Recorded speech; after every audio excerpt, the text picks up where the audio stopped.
ఓటమి తప్పనిసరిగా మనకు అనేక పాఠాలు నేర్పుతుంది. ఓటమి మనకు బాధ నేర్పుతుంది. ఓటమి మనకు బాధ్యతను నేర్పుతుంది. ఓటమి మనకు గాయాన్ని నేర్పుతుంది, గాయాన్ని చూపుతుంది.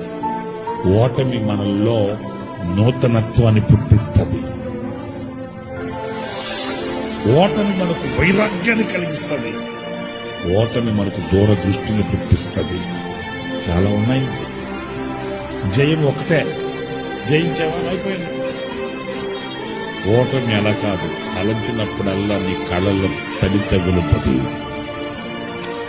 తడి తగిలినప్పుడల్లా నీ గుండె భారం ఎక్కుతుంది. ఆ భారంలోనే పుడుతుంది వైరాగ్యం, సాధించాలన్న కక్ష. స్తోత్రం కలుగుగాక.